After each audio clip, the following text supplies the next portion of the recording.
Hi everyone, welcome back to the Riverbend podcast. My name is Alan Diocampo. With me today, a very special guest. Can you please introduce yourself? My name is Maro Shofstall. I'm a first-year student in cybersecurity program, and currently the new president for the first-time club, Esports Gaming Club. Sure. So the Esports Club, how did it become a thing? So it's a funny story actually, because a lot of us, a little bit of us are nerds in that program, and we were in class, and one of our instructors, we were talking about League of Legends as a game and how we are all into it, and he said so he started saying he loves playing the game, and there was an IT Foundations course, and then he was like, it still baffles me so far that we never had an esports gaming club. And I looked at him and looked to my friends, and they were like, what? There's no esports gaming club for Red River? We've heard about the one in the U of M and U of W, but I never thought that, a college since 1958 or 54 still doesn't have an sports gaming club. So he was like, so we looked at each other and we were like, maybe we should start one. And then we looked into just the clubs page on the Student Association website, and there was never ever registered one. So when I emailed the VP for the Student Association for the internal, he said, there's never been a club, so we can't even activate one unless you guys want to do a new one. So we sat with each other, came up with just a hierarchy in the class. We needed a few votes other than the four of us. And was talking to Jason, who's the VP right now. Ming is the secretary, and Darian is our treasurer.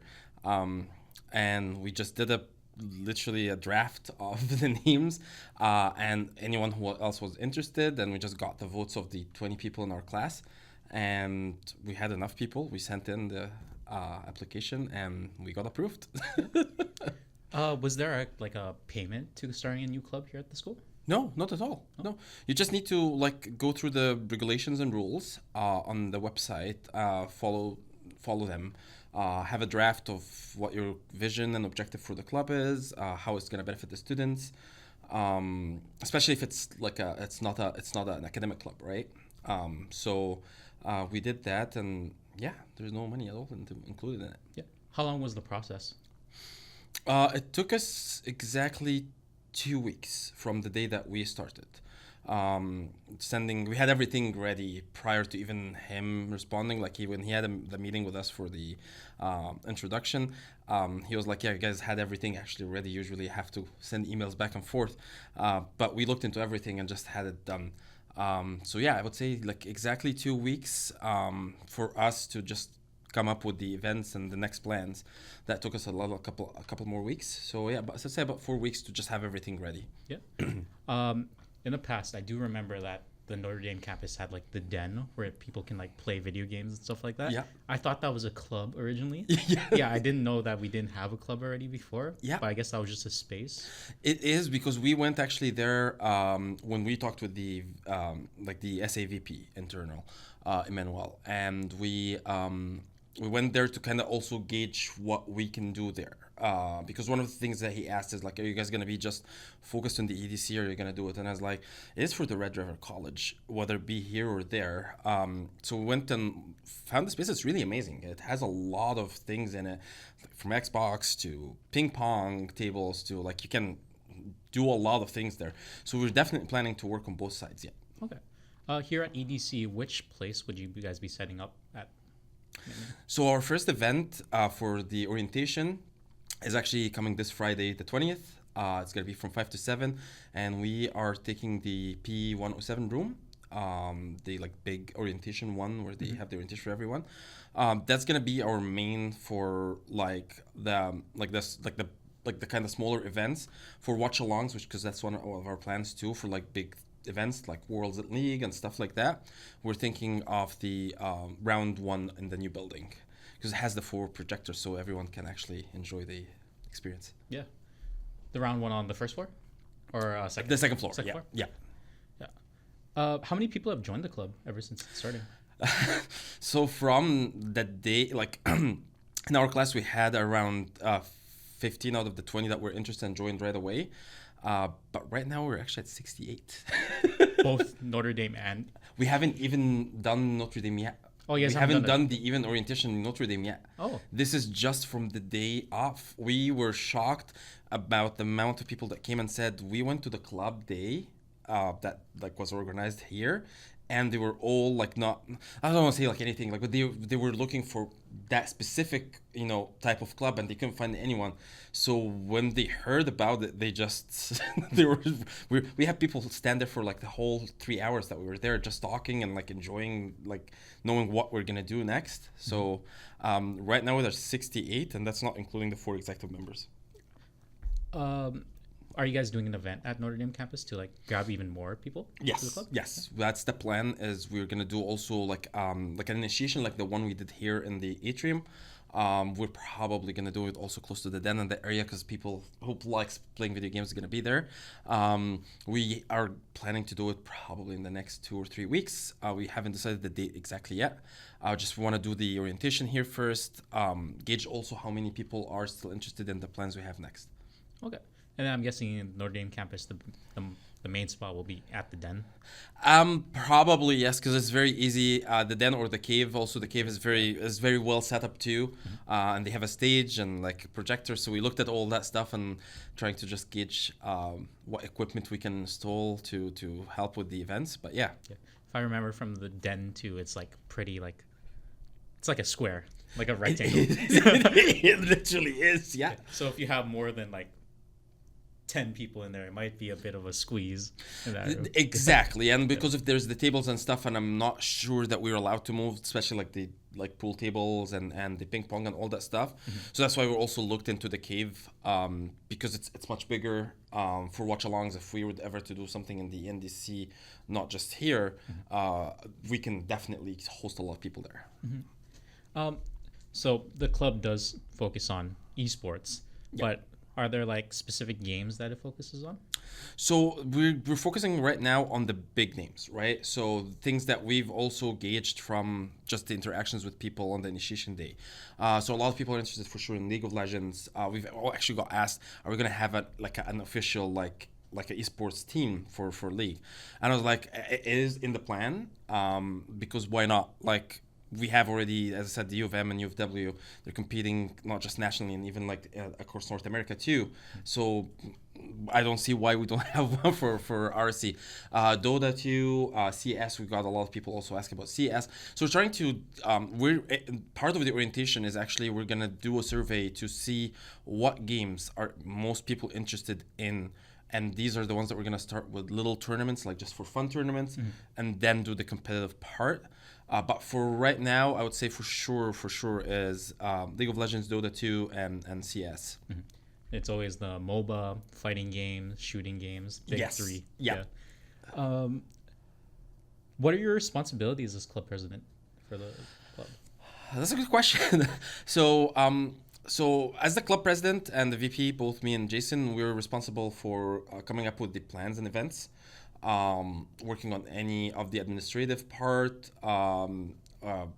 conduct the meetings with the other 2 executives, make sure that we have enough in the budget to, facilitate those events, and also communicate with the student association to get the approvals for all the events, because every event we need an approval for.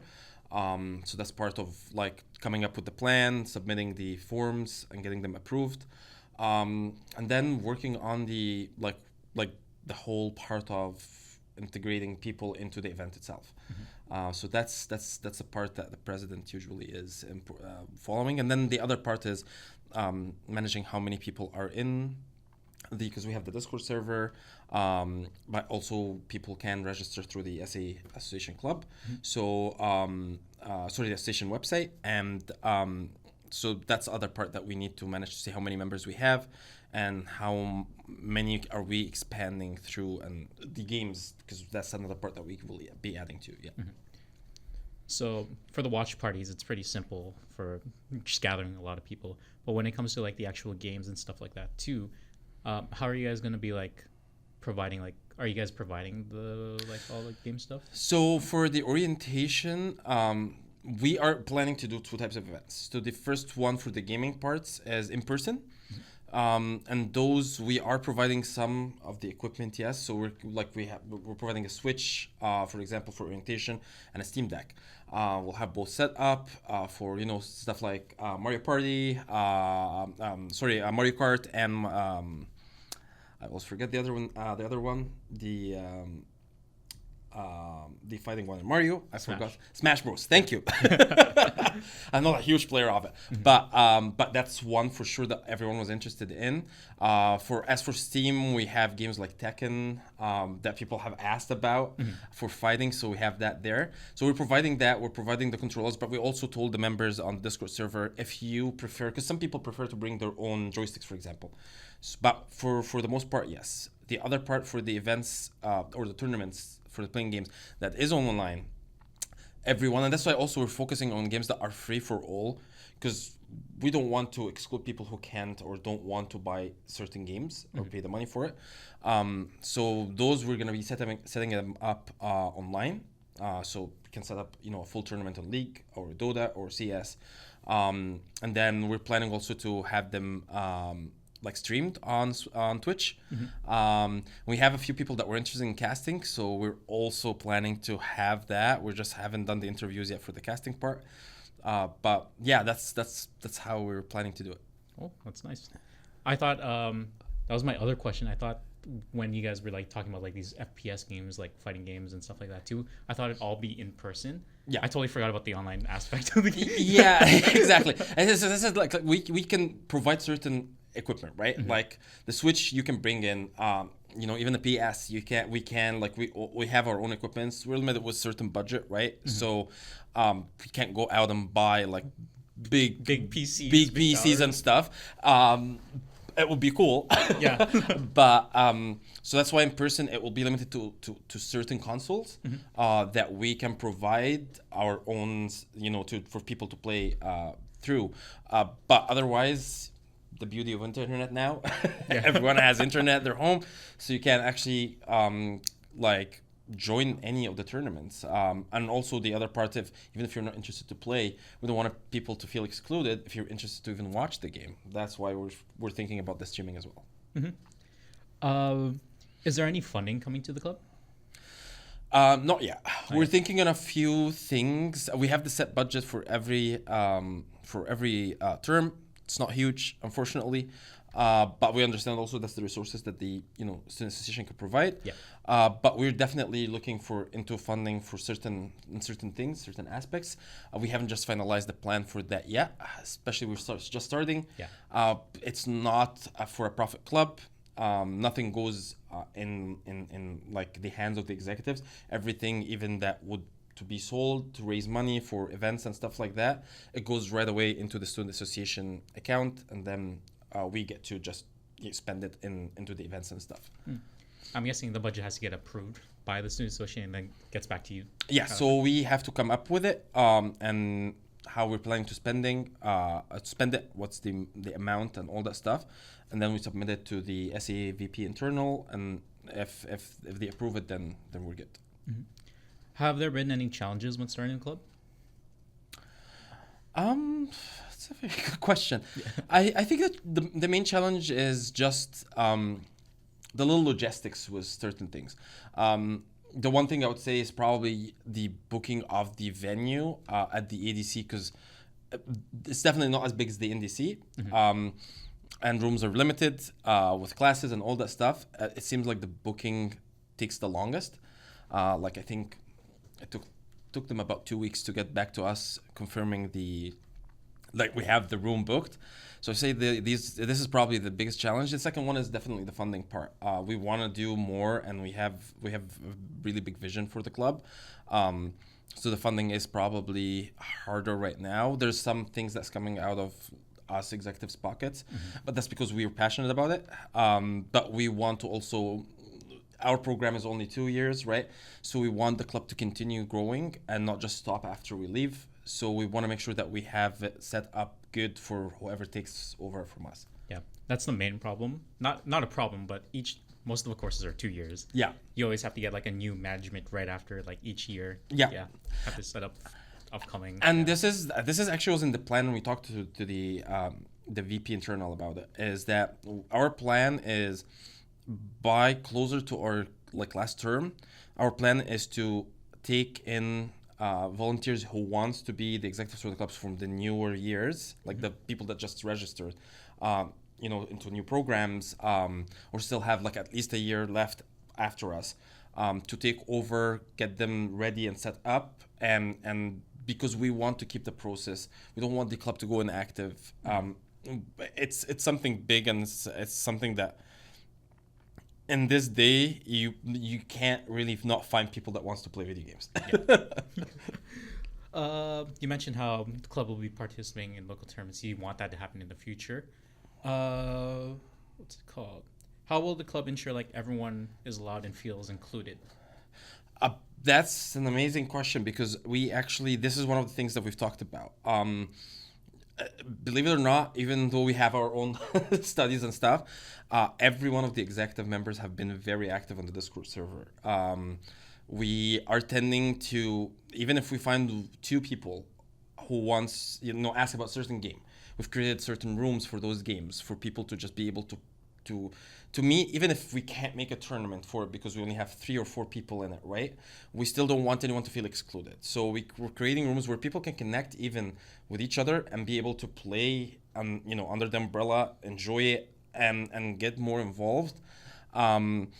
Also, that's why we're doing the watch parties things. We have more to come to that is not just focused on just gaming, but also on like cosplaying and stuff like that. These are plans we just haven't announced yet because it's coming in, but we thought of that too because a lot of people who might not be interested in playing the game, when Comic-Con comes, for example, or Icon to Winnipeg, there's a huge fan base for that. And I'm pretty sure RRC will have some of those people, so we want to involve everyone. Mm-hmm. I'm guessing you can't say much because it's pretty much in the beginning details on the stuff. Yeah. Yeah. Okay. Yeah. No, I don't want to say anything basically that is a promise, without having for sure like a solid plan. Can confirm for sure we're gonna have watch-alongs because I've already reached out, for an example, to Riot, which is the company for League of Legends, because they do for the big tournaments, they do if you like a registered club in a university or in an educational place, they actually can send you merch and stuff for people to cheer and for the group, and as long as you submit media to show that you used it for that specific purpose. And I've registered the club already there because I want people to. That's something I can confirm that is gonna happen. But I don't want to say we're gonna have huge tournaments, for example, for Battlefield or Call of Duty, because that's why I'm waiting for until the orientations to gauge how many people own the game that are willing to participate or willing to get the game if they're interested, and then do that, and then we're definitely gonna have tournaments. Yeah, I didn't know Riot does that for local clubs. It is something. I've been playing League for 11 years. Yeah. I'd like to think as it's something I've also seen other friends of mine in the US, for example, that have done that in their schools, and it fascinated me. I've always been interested. It's been kind of a dream for me, and when I realized that there was no club here, it's right away, let's do this. Right now, does the club have any sponsorships through the school? Not yet. Not yet. That's also one of the things that we've talked to the VP internal about, is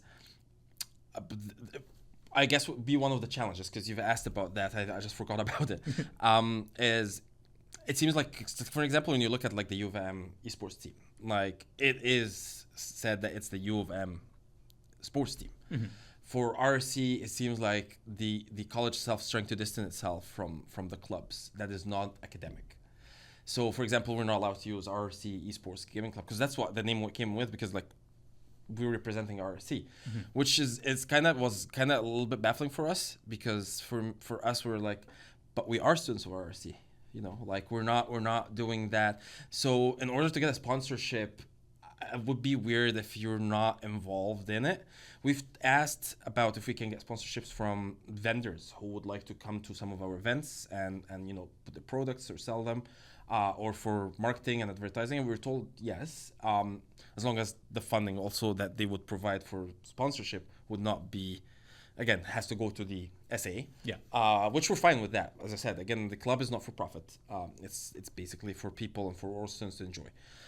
But we don't have anything confirmed yet. We have a few people that we're talking to, but we don't have anything confirmed yet. Okay. Yeah. What can you say to someone to try to get them to join into the club? Basically, the main thing I would say is, if you like video gaming, Mm-hmm. if you're interested in it in any remote way, this is definitely the club for you. Because, as I said, you'll find groups of people to play with. A lot of the games these days seems to be very cooperative, or games that you're playing with teams, or competitive. That's also there, and you can do that through the club, because we're not just starting with a base of 10, 15 people. Although at the beginning we said if we get 20 people on the first day to register, that's an achievement. That's great. To start and end the day with 68 people, that was baffling for us, to be honest. So the main thing I would say is, if you love gaming in any way, shape, or form, definitely you're going to find people to play with in our community. And we're wanting to grow the community, so we won't be able to grow it without having people from other places too. So that was the thing I was saying to everyone there. Mm-hmm. I said, like, if you have friends who love video gaming of any type, please talk to them or even direct them. We received emails from people that we haven't met yet on the club email asking how can they join. And I had to play, like, I literally provided them that right away with the e-flyer, because we have an e-flyer. And right away I would have a notification on Discord that someone joined the Discord server. So it's just amazing. I love it. It's beautiful. Mm-hmm. Will the club days be posted on the Discord, or can people also just drop in to like the events? Like, will it be shown on like the newspaper, like email a newspaper, or will it be shown on? We were told that for the newspaper it's more for the academic, mm-hmm. but we're also talking to a few of our instructors who have access to send, emails about events for clubs, for them to include us in that. And if you guys have a way for us through the newspaper or the magazine that we can advertise our events, we would definitely love to. Right now, all we can do is just word of mouth, and announcing on Discord. So for our event, there was an announcement on on the whole server, and people who we had their emails received the email notifications as well from the club email. But that's what we have. Unfortunately, it's limited for right now. Yeah, that's understandable. Yeah. What would be your dream esports event to host here at the school? As a very passionate League player, definitely Worlds. Mm-hmm. I watch Worlds and host a watch along online every year on my Twitch account and Discord server, and I'm fascinated with how the amount of people that show up there, and to be able to have one in RRC where there's a lot of people who support different teams, who's passionate, and see that cheering and all that stuff is definitely the dream. And we definitely are going to be working on it. In my opinion, I would want like a CSGO major watch along, or like Valorant Masters. Oh, I forgot about Valorant. Sorry, Valorant is also there. Oh my god, I'm so sorry. I focused on that, but again, I know I focused on the League a little bit, and the other executive sometimes is like, yeah, we need, but we got a lot of people asking about League, right? Mm-hmm. But Valorant and CS is definitely in there, and we are looking into the events. So far, we haven't seen any dates that's contradicting each other, mm-hmm. which is great. But as I said, I'm looking also at the fan base, right, for the different games. So as long as we have enough people to show up and I don't want to say fill a room, but mm-hmm. at least be interested in it, we're definitely gonna do it. If we don't have people that can do it online and people are more interested in doing it in person and wants to do it online, also definitely we're going to be doing that. We're going to be doing, for an example, for something like Worlds, we're going to be doing both. So we're going to have it in person but also we're going to have it streaming online. Okay. Final question. Yeah. Any final comments or questions you'd like to tell everyone? I would definitely like to tell people, please don't hesitate to reach to any of the executives. We're very open, even if it's not a club time. If you see any of us in the college and you have questions, if you're interested, I know some people are not very comfortable, speaking in public in front of other people or talking to, a big group of people, especially even on Discord. If you feel comfortable just talking to one-on-one, I'm always open. Jason is the same thing. Please join because we want to grow this community big. Mm-hmm. Well, thank you very much for coming on the podcast. Thank you so much, Alan, for having us. One more question I did have in my head. Yeah. It was regarding where can the viewers find you? Where can the viewers find the club as well? So for viewers who wants to find the club, so there's two things. You can go to the RRC SA CA/clubs, and you're gonna find in the clubs under the non-academic, you're gonna find the Esports gaming club there. The registration process takes only less than 2 minutes, and right away we'll receive your email. You can email us through the email there. We also have the Discord server. We have a QR code that we can provide to anyone who's interested, or they can reach me on Teams through Maro Shofstall. That's my first name, MaroShofstall, and just message me and I'll send you the e-flyer right away. Okay. Well, thank you so much for coming on once again. Thank you so much, Alan. I've been Alan Diocapo. Thanks again for listening to the Riverbend podcast. Bye-bye. Bye. Hi.